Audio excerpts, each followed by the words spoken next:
Hello friends, मेरे digital classes में आप लोग का बहुत बहुत फिर से नए सेशन में स्वागत करता हूं। तो चलिए यहाँ पे जो है छत्तीसगढ़ के मोस्ट इम्पोर्टेंट एमसीक्यू क्वेश्चन यहाँ पे करने वाले हैं। ठीक है जी, सभी एग्ज़ाम के लिए इम्पोर्टेंट है। 2024 के जो भी एग्ज़ाम का आप तैयारी कर रहे होंगे, ठीक है, ये व्यापम में छत्तीसगढ़ पुलिस हो गए, हॉस्टल वार्डन प्रयोगशाला हो गया, साथ ही साथ प्री के साथ साथ आपके मेंस के लिए आपका काम है। ठीक है, ये जो है हम क्वेश्चन फैक्ट के साथ पढ़ते हैं, इसलिए सभी एग्ज़ाम के लिए इम्पोर्टेंट है। ठीक है जी, साथ ही साथ आपके जो है नई वैकेंसी भी इसके साथ आने वाली है।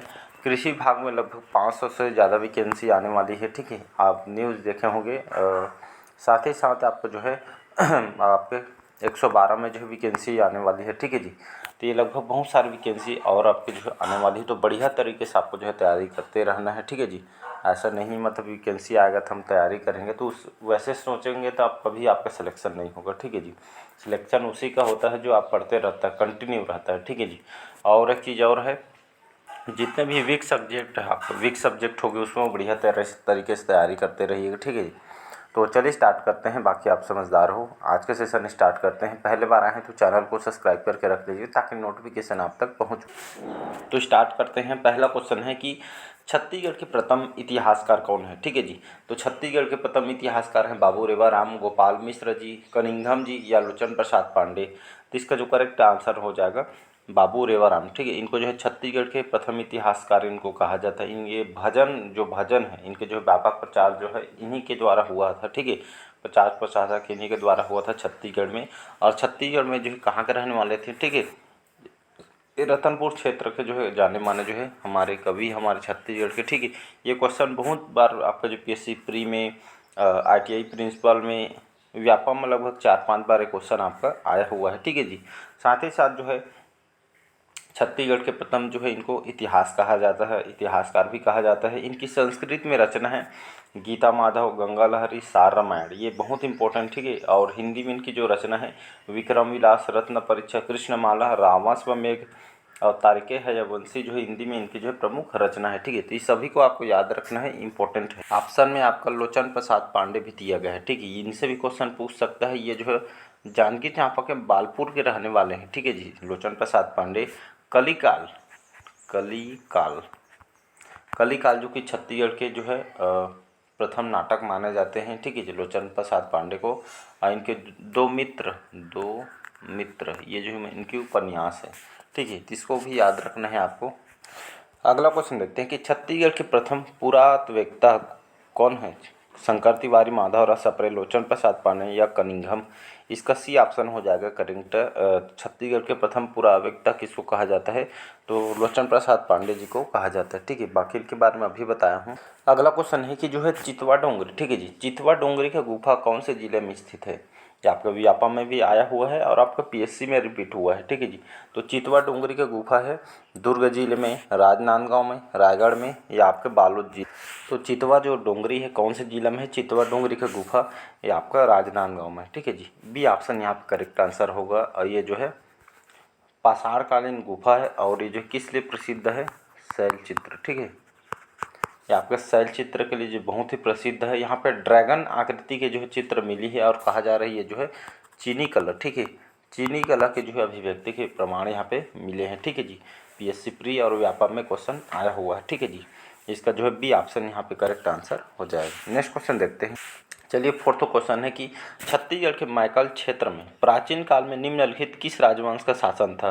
सोमवंश, फड़ी नागवंश, कलचुरी वंश या पांडु वंश। तो इसका जो करेक्ट आंसर हो जाएगा डी ऑप्शन पांडु वंश। ठीक है, तो मैकल सड़क क्षेत्र में जो प्राचीन काल में ये आपका पांडु वंश का जो है शासन कर रहा था ये। ठीक है, ये आपके व्यापक में भी क्वेश्चन आया हुआ। ठीक है, पांडु वंश को जो है इसको सोमवंश बोला जाता है। ठीक है, लगभग इनका 6वीं से 8वीं शताब्दी तक इनका जो है शासनकाल रहा था। ठीक है, इंद्रपल ने सरपुरी वंश को समाप्त करके छत्तीसगढ़ में जो है पांडु वंश की स्थापना किया गया और छत्तीसगढ़ में इसी वंश के जो है अलग अलग शाखाएं यहाँ पर देखने को मिलेगी आपको। ठीक है, बाकी जो है मैं छत्तीसगढ़ के प्राचीन इतिहास कंप्लीट करा चुका हूँ और साथ ही साथ छत्तीसगढ़ के प्राचीन इतिहास का मध्यकाल इतिहास कंप्लीट कराया हूँ। और फर्स्ट पार्ट जो है कल मैं मॉडर्न हिस्ट्री जो है आधुनिक इतिहास फर्स्ट पार्ट अपलोड कर दिया गया है, जाके आप देख सकते हैं। पूरा डिटेल के साथ फैक्ट के साथ इसको पढ़ाया हुआ और सभी एग्जाम के लिए काम आएगा। ठीक है जी, मेंस तक के लिए काम आएगा। चलिए अगला क्वेश्चन देखते हैं कि निम्न में से राजोलोचन मंदिर का निर्माता विलासतुंग किस प्राचीन राजवंश से संबंधित था? ठीक है, ये आपके क्वेश्चन आया हुआ देख सकते हैं। नल वंश, पांडु वंश, सरपुरी वंश या सोमवंश? इसका ए ऑप्शन करेक्ट आंसर हो जाएगा नल वंश। ठीक है जी। तो आप सुने होंगे विलासतुंग के बारे में, ठीक है, कई बार पढ़ाया भी हूँ। तो राजिम अभिलेख तो जानते हैं, ये लगभग 700 से लेकर 740 जो है ईस्वी के दौरान जो है लिखा गया था। छत्तीसगढ़ के प्राचीन इतिहास का जो स्रोत विलासतुंग के राजिम अभिलेख, ठीक है, राजिम जो शिलालेख है, यहाँ से जो है जानकारी मिलती है।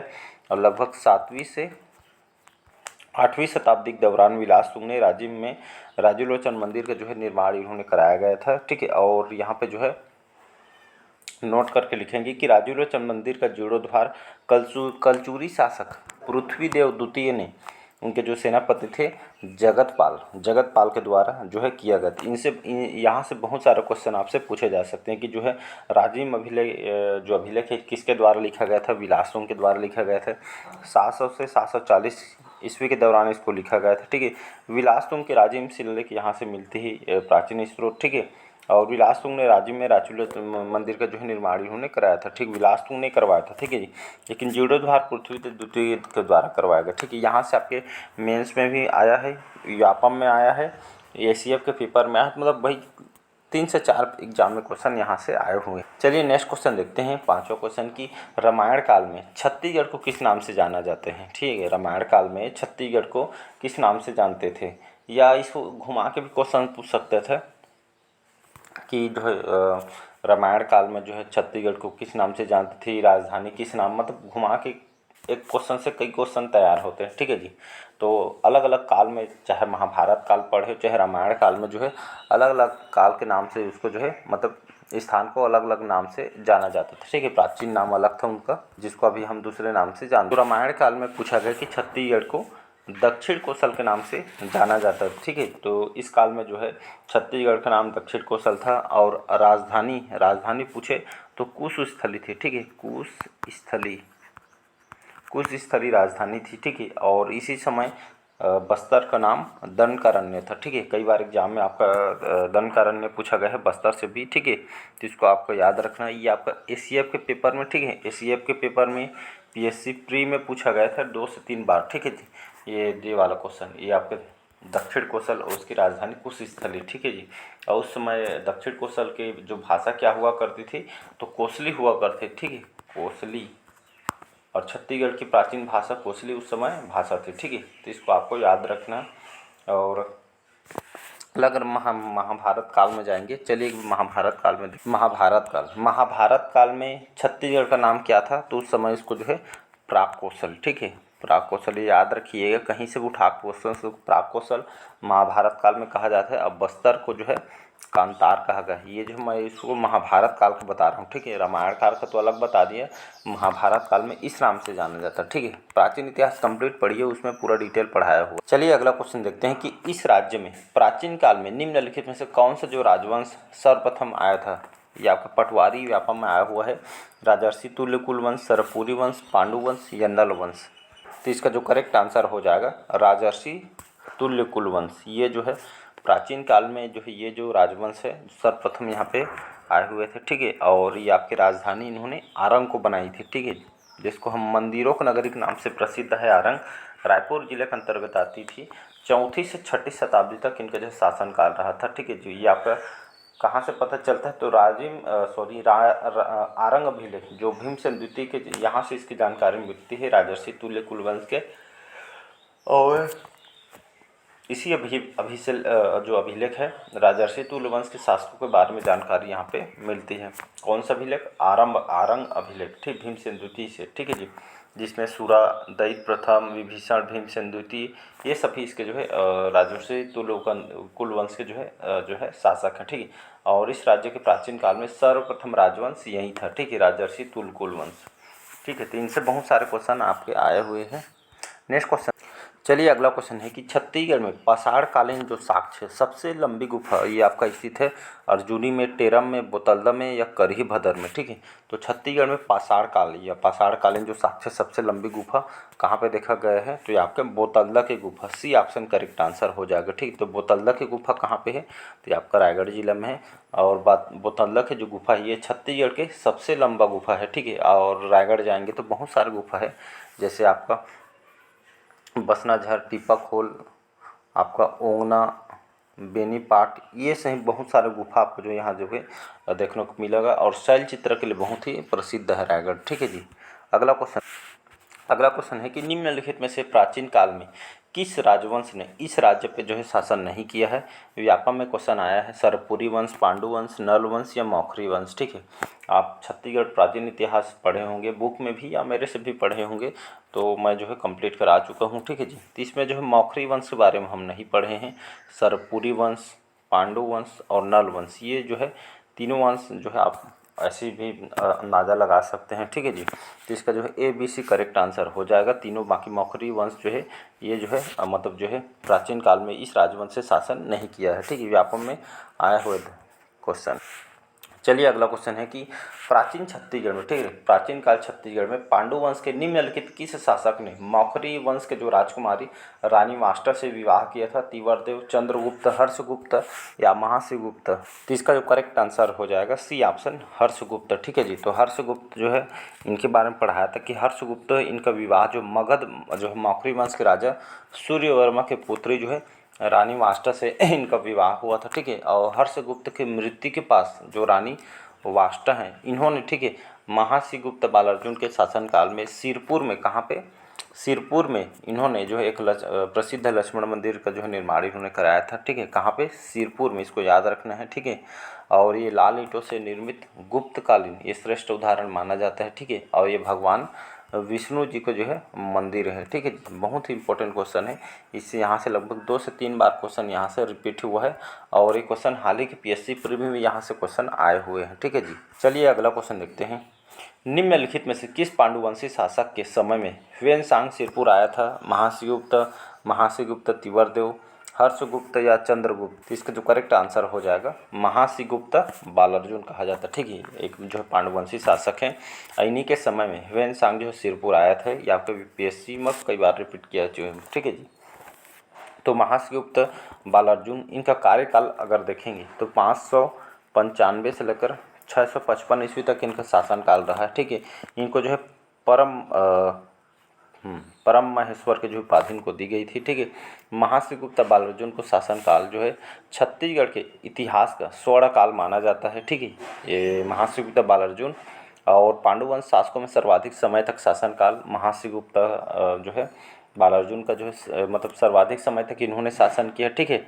और इन्होंने 639 ईस्वी में, ठीक है, इन्होंने जो है लगभग 639 ईस्वी में सिरपुर और मल्हार, ठीक है, 2 जगह का इनके शासनकाल में जो है महाशिवगुप्त बालार्जुन के शासनकाल में प्रसिद्ध चीनी यात्री ह्वेनसांग ने 639 ईस्वी में सिरपुर और मल्हार की इन्होंने यात्रा की थी। ये सभी को याद रखना है कि कोई क्वेश्चन कहीं से भी उठा सकते। चलिए अगला क्वेश्चन देखते हैं कि मेनका द्वार का ये जो दरवाज़ा कहाँ पे है। ये आपका असिस्टेंट प्रोफेसर CGPSC में आया हुआ है, शक्ति मदनपुर, धनपुर या चैतुरगढ़। पढ़े होंगे जो है प्राचीन इतिहास बुक या मेरे से, तो आप आंसर लगा सकते हैं चैतुरगढ़, ठीक है जी। तो यहाँ पे जो पृथ्वीदेव प्रथम है, ठीक है, इन्होंने चित्तौड़गढ़ लाफागढ़ का किला इन्होंने बनाया, जिसमें किले में 3 प्रमुख प्रवेश द्वार था। कौन कौन सा बताया था मैंने, ठीक है। जिसमें आपका जो है मेनका दरवाज़ा, सिंह द्वार और आपका हुंकारा, ये तीनों द्वार जो है पृथ्वीदेव प्रथम के द्वारा जो है 3 प्रमुख प्रवेश द्वार जो है जो चित्तौड़गढ़ जो लाफागढ़ जो किला है इसमें एंट्री करने के लिए से इन्होंने बनवाया था आपके पृथ्वीदेव प्रथम ने, ठीक है। इनको ही सकल कौशलाधिपति की उपाधि दी गई थी। बहुत बार क्वेश्चन में पूछा गया कि जो है किसको सकल कौशलाधिपति की उपाधि इन्होंने धारण की थी, तो आपका पृथ्वीदेव प्रथम, ये इसको याद रखना है, ठीक है। तो ये इसमें बोला गया है कि मेनका द्वार या दरवाज़ा कहाँ पे है, तो चैतुरगढ़ में है। तो इसका जो है D ऑप्शन यहाँ पे करेक्ट आंसर हो जाएगा, ठीक है जी। अगला क्वेश्चन देखते हैं। चलिए अगला क्वेश्चन है कि किस सोमवंशी शासक ने त्रिकलिंगाधिपति को उपाधि धारण की थी, शिवगुप्त, महाभगुप्त, महाशिवगुप्त या भीमगुप्त। इसका B ऑप्शन हो जाएगा यहाँ पे करेक्ट। इन्होंने जो है महाभव गुप्त कौन थे, तो ये जो है उड़ीसा के सोमवंशी शासक थे। इन्होंने सोमवंशी शासक ने त्रिकलिंगाधिपति की उपाधि धारण की थी, साथ ही साथ कौशलेंद्र की उपाधि इन्होंने धारण की थी, ठीक है। और ये जो है जो सोमवंशी शासक महाभवगुप्त ने त्रिकलिंगाधिपति की उपाधि इन्होंने धारण की थी, ठीक है। तो इसका जो है बी ऑप्शन यहाँ पे करेक्ट आंसर हो जाए। चलिए 15 क्वेश्चन है कि प्राचीन काल में इस राज्य में पांडु वंश के निम्नलिखित में से किस शासक ने ये आपका कौशलाधिपति उपाधि धारण की थी? तिवरदेव, नन्नराज, हर्षगुप्त या महासीगुप्त? तो इसका जो करेक्ट आंसर हो जाएगा तिवरदेव, ठीक है जी। तो यहाँ पे जो है सकल कौशलाधिपति है, ठीक है। यहाँ पे सकल कौशलाधिपति, ठीक है। कौशलाधिपति इस मतलब फुल टाइपिंग नहीं हुआ है, ठीक है जी। तो ये आपका सकल कौशलाधिपति है। तो प्राचीन काल में किस राजवंश के जो पांडुवंश ने, तो तिवरदेव जो है एक पांडुवंशी शासक थे। इस शासक ने सकल कौशलाधिपति उपाधि इन्होंने धारण की थी, ठीक है। और उपाधि धारण की और पांडु वंश का जो विस्तार है उन्होंने उड़ीसे तक, ठीक है। बहुत ही शक्तिशाली शासक था। इन्होंने पांडुवंशी वंश का जो विस्तार उड़ीसा तक किया। ये आपके कौन से धर्म के अनुयायी थे, तो याद रखिएगा ये आपको वैष्णव धर्म को जो धर्म है वैष्णव धर्म को ये मानते थे, ठीक है। तो बहुत सारे क्वेश्चन इससे पूछे गए हैं। तो चलिए कैसा लगा सेशन ज़रूर बताइएगा। पहले बार आए हैं तो चैनल को सब्सक्राइब करके रख लीजिएगा, ठीक है जी। तो मिलते हैं नेक्स्ट सेशन में। वीडियो काफ़ी लंबा हो जाएगा, ठीक है। बाकी क्वेश्चन हम अगले पार्ट में हम क्वेश्चन को कवर करेंगे, ठीक है जी। सभी एग्जाम के लिए इम्पोर्टेंट है। Thank you. Like share subscribe कीजिएगा।